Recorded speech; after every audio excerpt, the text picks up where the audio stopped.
Hello there, good evening and welcome to the Primetime Bulletin here on Joy News on Multi TV and also on ABN TV across Europe. My name is Dipti Ando Apia. Ahead in the bulletin tonight, head of Korle Bu Teaching Hospital's pharmacy department interdicted after forensic audit exposed gross malfeasance at the department. Final year female medical student suffers severe injuries after she was forced to jump from the second floor of her hostel to escape rape attempt on her by a 22-year-old welder. Metal railings meant to shield pedestrians on the Ebri Mountains Highway coming off with implications for pedestrians. And also, the once famous box iron is making a comeback as a result of the erratic electricity supply situation that we're currently facing here in Ghana. And Zimbabwean president voted AU chairman at the ongoing summit in Ethiopia. Those are the headlines. We go into the details very shortly. Please stay with us.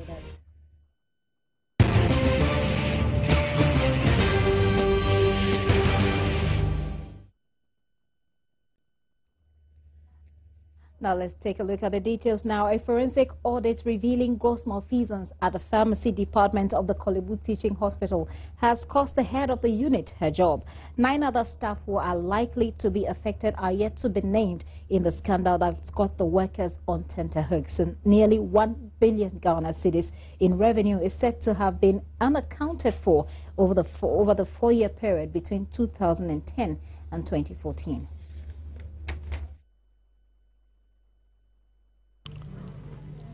The interdiction of Elizabeth Bruce was contained in a statement released by management of the Korle Bu Teaching Hospital, confirming earlier reports by Joy FM.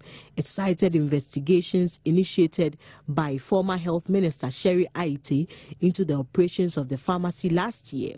According to the statement, the audit identified significant administrative and control system failures, as well as a failure to account for revenue amounting to 945.5 million Ghana cedis between January 2010 and May 2014. The 9 other interdicted officials include a pharmacy manager, 1 principal pharmacist, 3 senior pharmacists, the pharmacy accountant, and a stores assistant, whilst the chief cashier has also been implicated. It says a committee has been asked to determine the culpability of individuals with respect to the administrative and system failures, whilst the BNI will also be notified for further investigations and arrest where necessary. The Deputy Director, Akosin Kansa, has since taken over in an acting capacity at the unit. Though no other staff at the department has yet been mentioned, the workers have their own suspicions who their named colleagues are, creating some unease and tension amongst them. Some pharmacists who spoke off camera admitted they were scared of the outcome and the possibility that more persons may be affected. Etonam say, Joy News. Now, a 22-year-old welder who attempted raping a 21-year-old final-year medical student at the University of Ghana's medical school has been arrested by the police. The victim in question, meanwhile, has been hospitalized with serious injuries after she broke her knee in a jump from the second floor of a hotel in a bid to flee from her assailant. The police say they will not disclose her identity for now.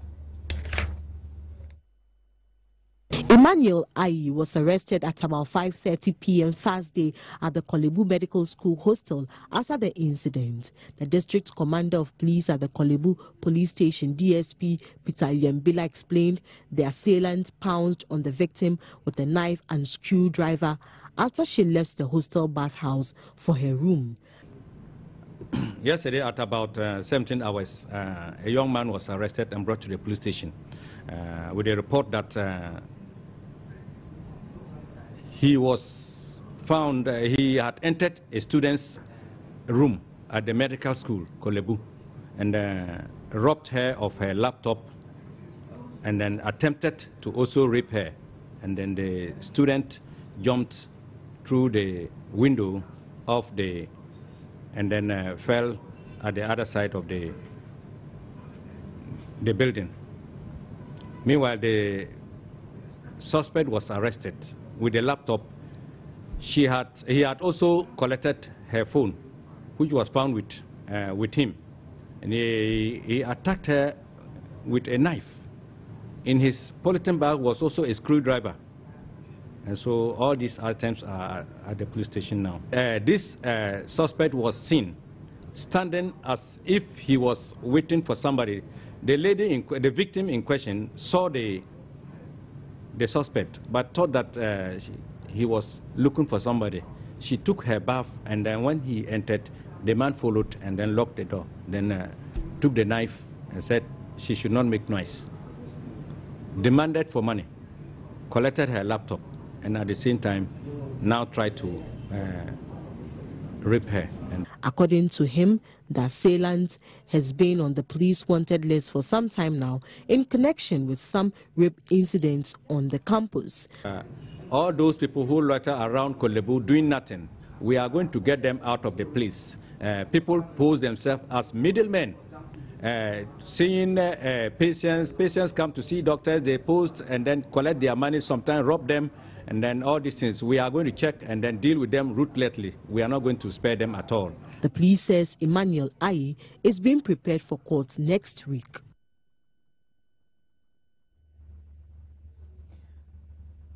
Now, away from the capital, there is fear of a potential increase in malaria infection in Kumasi as residents complain about invasion of mosquitoes. The situation has prompted spontaneous cleanup by individuals of their immediate surroundings as demand for insecticide and repellent increase. A report by Mahmoud Mohammed Nuruddin.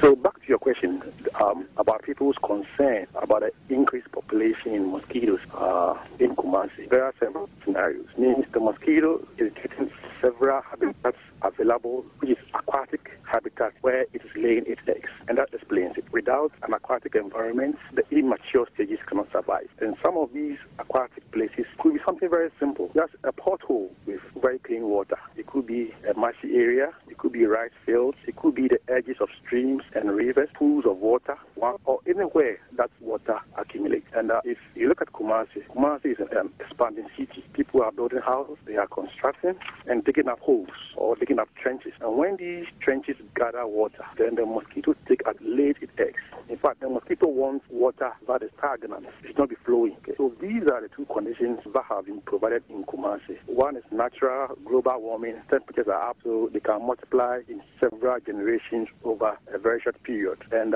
people are also providing water bodies or habitats where eggs are laid and then they mature into adults. So this could be the most plausible explanation as to the reason why there is a high population of mosquitoes in Kumasi.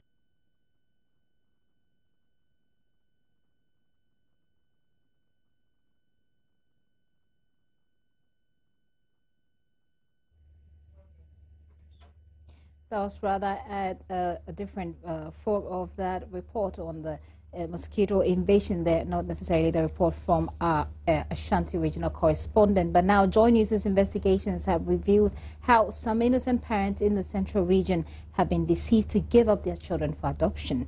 Now the unsuspecting parents are convinced by perpetrators of this crime to give their children to Catholic parents for adoption.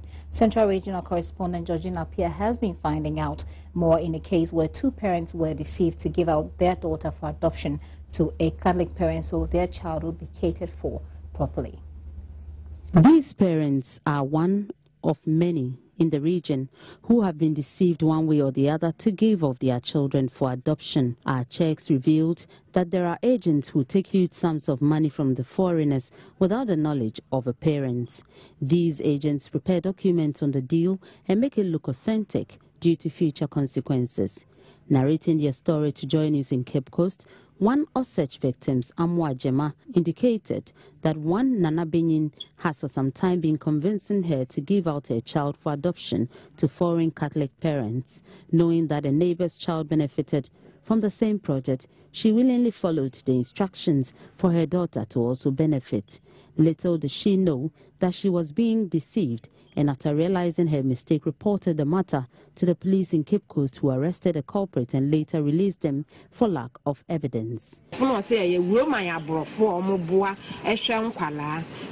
Into a cancer, I'm saying, Roma abroad for the Omoka solid and Naya de Papa. Into a Juana or Frey, or Nemeka Bear 2 weeks, no, Frey boy be a friend, Nana Benin or Bacano, or friend, say, or Mela. Into blood on a banana, Banuko school, and take it to an Oko school. Into the farm, a Banu school by and a boy in the charm, a banner picture, and tell a picture, and or the coy. Into all the coy, bear 2 months. 3 months, and now boy and a friend says, "Stop, you are social welfare." And I'm saying a social welfare quiet there, and no, so I could not country now will be to know. And was a social welfare for them. According to the father, Kofi Jema, all efforts to trace their child has failed and hope the Ministry for Gender and Social Protection would intervene. Ghana Pinifonina, wait here, Omumbuami. Ghana by Omumbuami, Mamu Yenita. Sasamu could do name, so to television numa, or to radio numa, who say, and pass Omu Kase Ghana Pinifosa said, ya. Na Abayampa, na Omutuma yo Mojumahi. Georgina Pierce report from the Central Region. President John Dramani Mahama is exploring fields of technical and economic cooperation between Ghana and Cape Verde. The president, on the sidelines of the African Union ongoing summit, held talks with his counterpart, President of Cape Verde, Jorge Carlos Fonseca, on these lines, on the sidelines in the Ethiopian capital, Addis Ababa. The two leaders who are attending the 24th ordinary session of the AU Assembly Heads of State and Government discussed a number of issues, including economic and technical cooperation. The president also granted audience to the U.S. Assistant Secretary of State for African Affairs, Linda Thomas-Greenfield. Later in the afternoon, President Mahama, who is also chair of ECOWAS, hosted a sub-regional meeting on the sidelines of the ongoing AU meeting. President Mahama chaired a meeting of the AU High-Level Committee on African Trade, of which he is the chairperson. The meeting adopted a number of decisions, including the implementation of a continental free trade area and a short-term plan for boosting intra-African trade.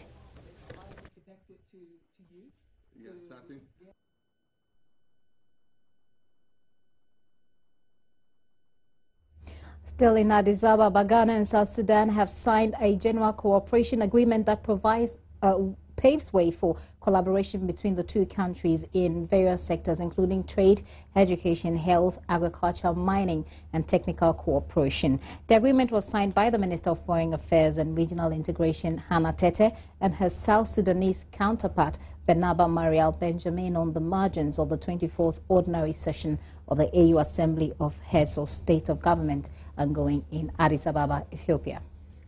The two ministers pledged to work towards a full implementation of the agreement on the basis of agreed priorities. The South Sudanese foreign minister said his country is particularly interested in areas of education, health and mining. He believes Ghana has considerable experience in these sectors. Hannah Tete expressed Ghana's preparedness to share her experiences with South Sudan. She briefed her counterpart on the availability of universities, colleges of education and other educational institutes which are capable of offering South Sudan the needed support to develop its human resource in the selected sectors. Present at the signing ceremony were Ghana's ambassador to Ethiopia, Albert Yankee, who is concurrently accredited to South Sudan, Director of Africa Bureau at the Ministry of Foreign Affairs and Regional Integration, Sena Sian Boateng, and other officials. You're watching the Primetime Bulletin here on Joy News on Multi TV and also on ABN TV across Europe. We'll take a break here, please. You're welcome back and many thanks for staying. Vice President Kwesi Bekoye, Mr. Arthur, has commended private universities for their role in providing the country's economy with human resources. Speaking at the second congregation of the Catholic Institute of Business and Technology, the Vice President charged the private institutions to help reduce the growing phenomenon of graduate unemployment by equipping their students with the requisite skills. The Catholic Institute of Business and Technology, affiliated to the University of Ghana, offers specialized programs in business, entrepreneurship and computer science. 123 persons were awarded undergraduate certificates, while 25 received MBA degrees. Vice-Chancellor of the University of Ghana, Professor Ernest Aite, in a speech read on his behalf, advised the school to focus on research. The quantity and quality of research being carried out at the University of Ghana have improved significantly. At the University of Ghana, research is a crucial component of our activities. We believe that the lack of research is a contributing factor to the slow pace of development on the continent. We seek to engage in policy-relevant research that will inform the development agenda of our dear nation and the continent at large. Chairman of the Interim Management Committee of CIBT, S.N. Wood, said the school is set to roll out programs which would properly feed the country's economy. To announce that after a year of thorough professional review of our programs, KNF UST has given approval for CIBIT to mount 2 new undergraduate programs in information technology and procurement and supply chain management, leading to the award of the BSc degrees of the University of Kumasi. The university plans to set up a technology campus at Mepe in the Volta region. And this new campus will run programs initially in nursing and allied health studies. It will progressively add other faculties such as engineering, pharmacy, and agriculture.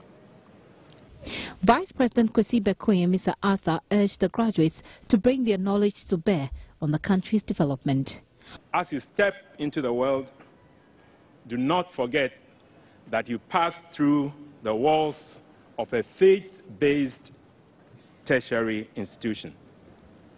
The entire nation will be looking up to you to deliver hope in a society where graduates are expected to apply the knowledge they acquire to the solution of problems.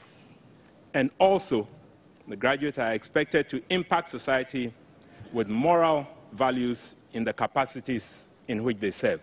The government is very much aware of the challenges confronting private tertiary institutions in this country.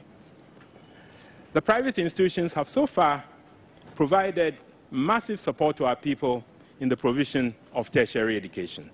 And therefore, government continues to be indebted to the private tertiary institutions for this. Flora Ejariwa Nyako and Rosabel Forsby emerged best students for 2013 and 2014 respectively, whilst Stephen Eku was awarded the best MBA student. Gifty Andopia, Joy News, Accra. Now, railings meant to shield pedestrians on the highway traversing the Ebri Mountains are gradually coming off, posing serious threats to pedestrians who use the route every day. A visit by the Joy News team showed that most of the metals are rusty and in a very bad state. Derek Ekosam has the rest of the story. Constructed in 2008, the Ebri Mountains Road links Accra to Ebri and other towns on the Akuapem Ridge. It was quite a sight to behold upon completion. A closer observation in recent times, however, shows a part of the infrastructure is falling apart. A visit by the news team showed that parts of the metallic railings that act as security for pedestrians on this road are likely to fall apart sooner than later. Those most at risk are the residents and traders who trek up and down the route and the sports enthusiasts who join the run and walk on Saturdays.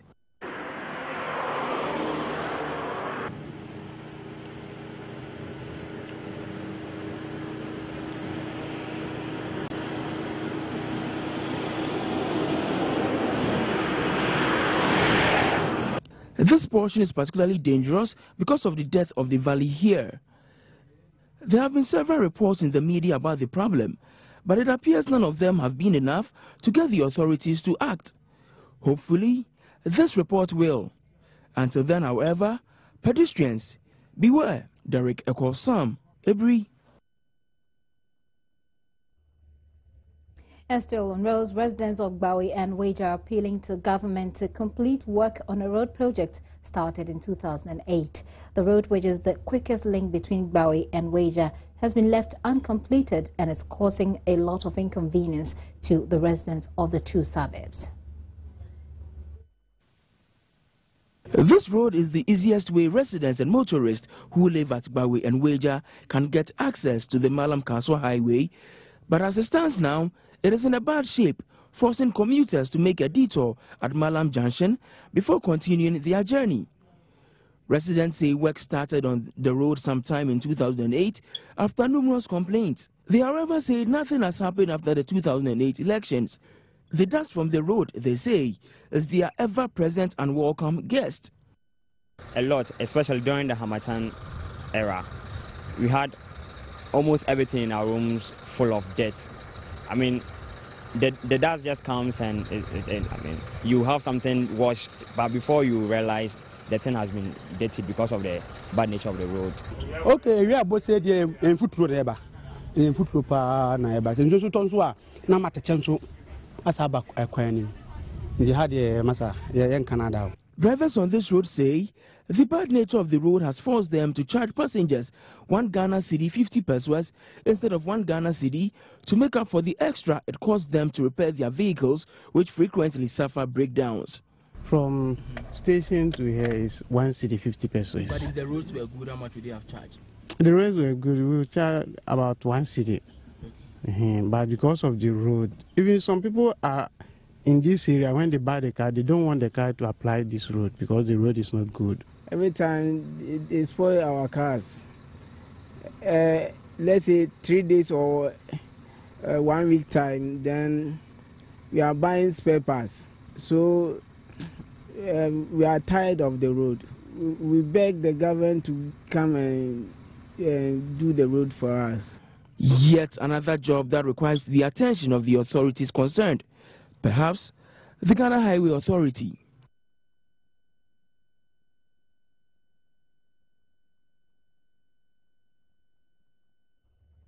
Primetime Bulletin here on Joy News on Multi TV and also on ABN TV across Europe. We'll take another break. We will return with some more. Please don't go away.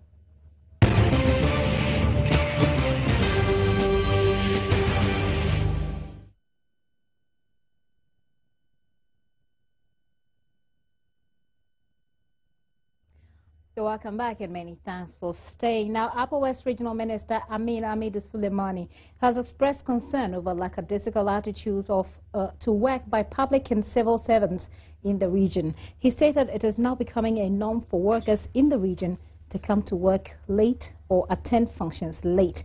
This, he says, is bringing down the level of productivity in the region. More worrying for him is the way they do it with bravado and without any remorse. From Wa, Rafiq Salam. Well, he's reporting today from Wichau. The meeting of the Upper West Regional Minister Amin Amidu Suleimani came on the heels of his visit to some ongoing development projects in the Wa West District. Key among the sites visited were the Wa Water Expansion Project at Jambusu, Dorimo Community Day SHS, and the Winchiao Small Town Water Piped System. Amin Amidu Suleimani stated that the region is bedeviled with several challenges in the area of education, agriculture, water, and sanitation. It is therefore incumbent on them to work harder to ensure that the lives of people in the district is better, especially in the area of poverty reduction. He expressed worry about the lackadaisical attitude to work by some public and civil servants in the region.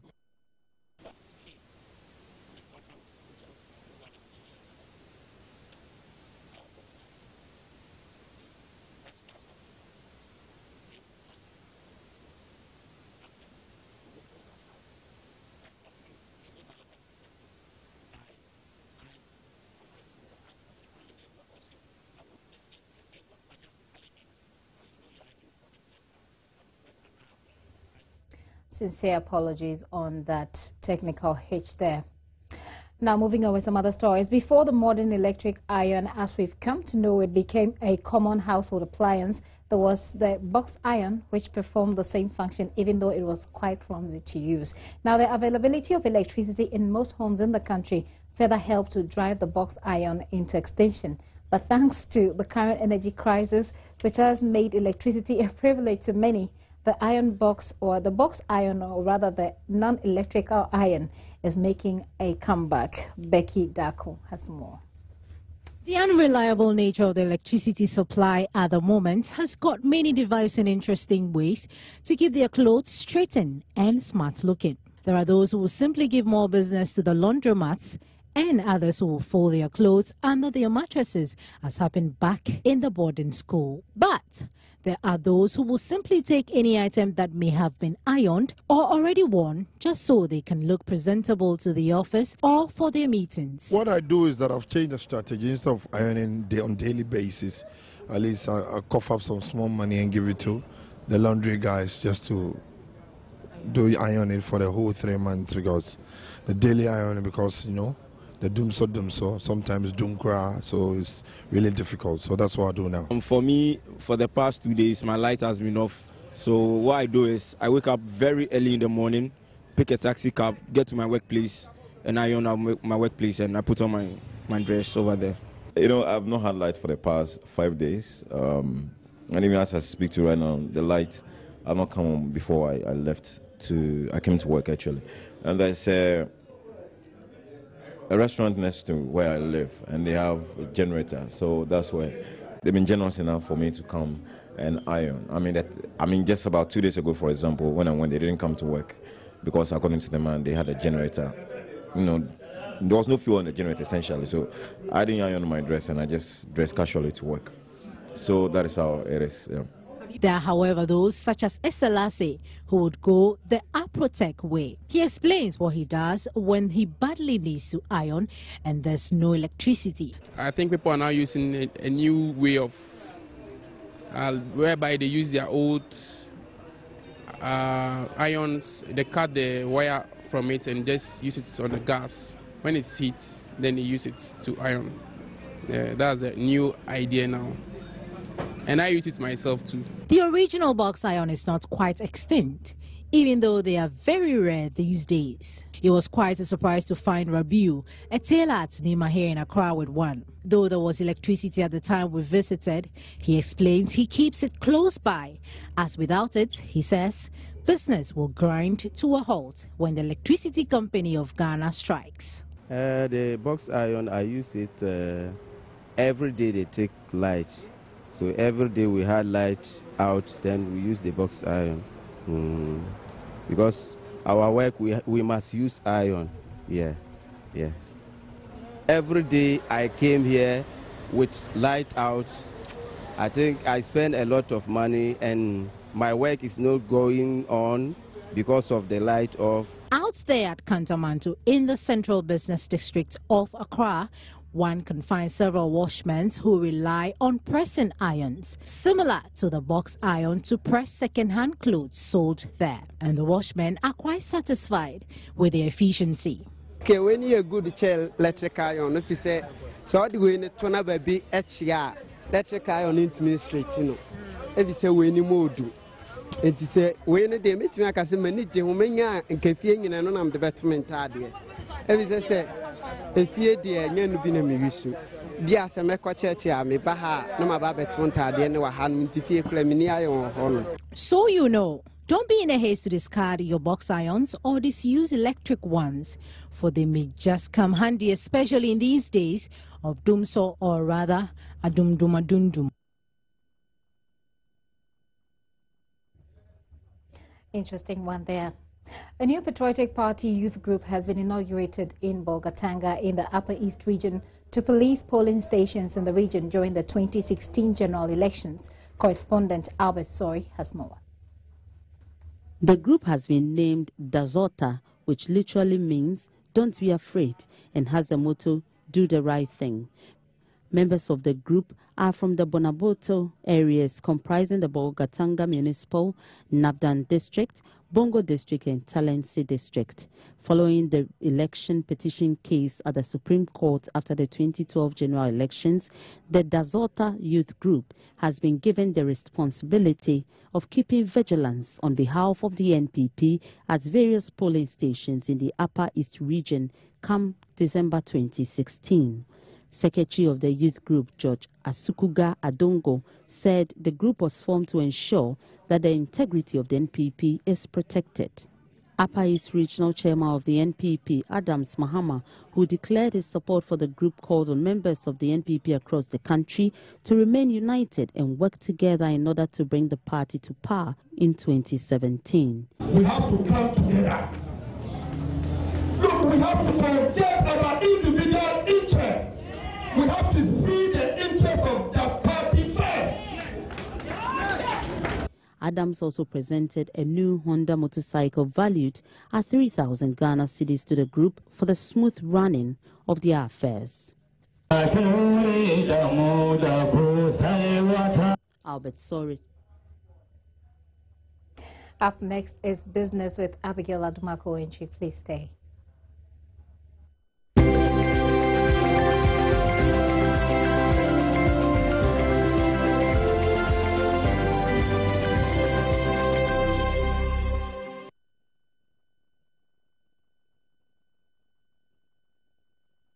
And it's now time for business. I'm Abigail Adumaku-Entry. Now, the Importers and Exporters Association of Ghana is asking government to extend the validity of import permits for the importation of frozen foods from the current 3 months to a year. The association contends the 3 months permit does not allow importers ample time to place their orders, ship and clear consignments when they arrive. The importers say the short permit duration given to importers of frozen products is the reason most of them usually have their consignments seized at the ports, as they deal with long processes which go beyond 3 months. Within the 3 months, by the time their consignment arrive in Ghana, it lapses. And they are now running helter-skelter in it. And some of them has to even, because they are casing so many documents to clear their cargo, at the end of the day, their cargo go to unclear cargo list, UCL, and government confiscation department make auction in it. And so it doesn't order well for the business people. If your cargo arrive here and the thing lapses, they will now tell you that you imported before you are now coming to apply, which is not the best way. The Food and Drugs Authority give permit for 1 year. The Ghana Standards Authority give permit for 1 year. And other institutions, government agencies give permit for 1 year. So we are asking government to tell the Ministry of Agric to also let them give the frozen food importers 1 year permit. They are also unhappy about the numerous taxes they are made to pay at the ports. How many times can an importer pay VAT? Because if an importer brings his goods and goes to pay duty, he or she pays with the VAT. But after paying duty with VAT, they go for Gaport to give them documents. They pay VAT there. They go to shipping line for them to release them to go and clear, to take their cargo away. They pay service charge with VAT. So many organizations, so many institutions that if the importer has to go through, he still pay VAT. We wanted to ask government how many times should an importer pay VAT? The Importers and Exporters Association also commended the government for heeding to their calls to halt the implementation of some initiatives they envisage will not benefit them, particularly the GCAP.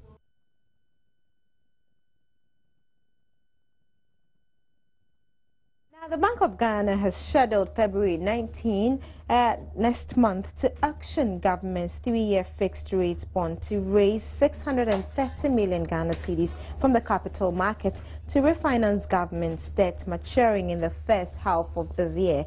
The amount to be raised next month is the first of 2 3 fixed rate bonds government has planned to issue this year.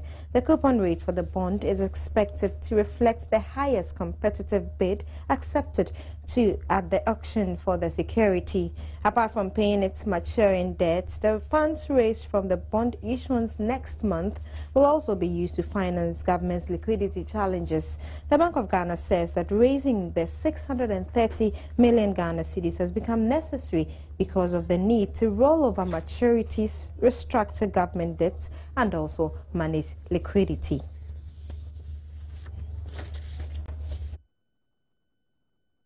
And to some other stories, accounting professionals from across West Africa have expressed worry about the high levels of corruption confronting businesses in the sub-region. The chief financial officers in a survey compiled by international accounting firm Deloitte said the problem is negatively affecting the growth of businesses. They say firms must begin to take proactive measures to tackle the canker. The 2014 CFO survey for West Africa focuses on the two biggest economies in the region, Nigeria and Ghana. It highlights the massive potential of Nigeria especially, which toppled South Africa as the continent's biggest economy, following the rebasing of its gross domestic product in April last year. The country managing partner of Deloitte, Felix Nanasaki, however, says the potential of Nigeria is seriously hampered by the level of corruption. It's a significant issue because, as you saw in the presentation, the number one issue CFOs came up with is cost reduction. Corruption definitely affects the bottom line of every business in terms of the cost structure as compared to their income. So it is something that we should take as an issue at the organizational level, not just at the national level, so that we can have systems in place to address them. He further called for more consolidated efforts between government and industry players to help boost the local economy. The main purpose is to bring the issues up front so that as leaders in the economy, we can pick up on these issues and address them. We know that some of them are short-term, others may be long-term, but once we have the issues, then we can have a direct or effective strategies to address business issues on the market.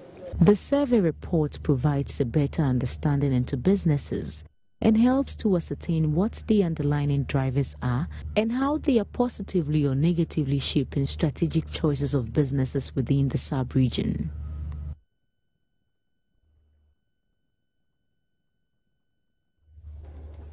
The insurance companies, finance houses and managers of pension funds have temporarily been excluded from charging the 17.5% tax on their services. That's according to a new notice issued by the Ghana Revenue Authority, that the tax will be extended to them in due course. Well, this should come as some good news to these financial houses. Onto the international front, deflation across the 19 countries that use the Eurozone currency is gathering pace. In January, prices in the Eurozone were 0.6% down on their levels a year ago.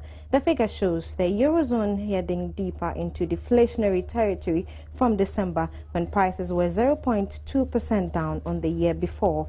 A large contributor to falling prices is the cost of energy, with oil prices down almost 60% on the middle of last year. Energy prices plunged 8.9% in January. If food and energy are stripped out of the calculations, Eurozone prices were still rising at an inflation rate of 0.5%, down from 0.7% the month before.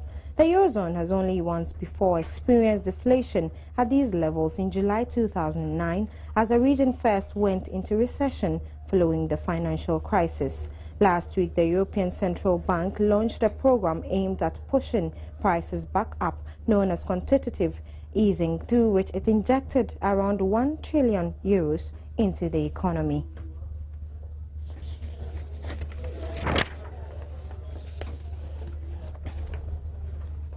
And that's all we have by way of business. I'm Abigail Adomako. Do stay on for sports.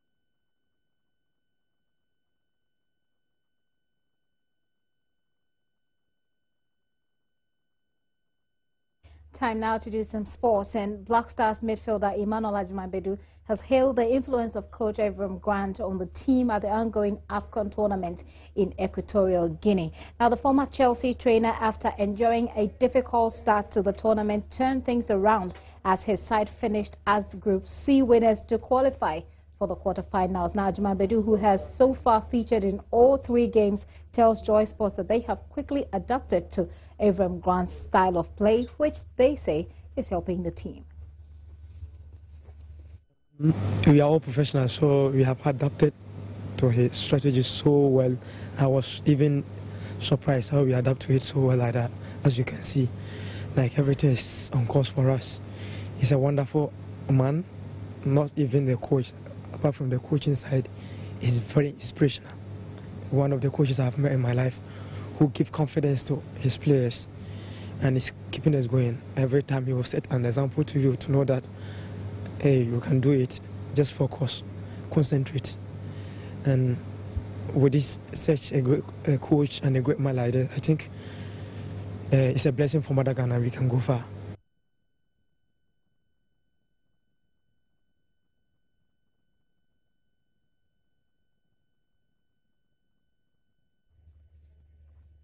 And then after Guinea, what?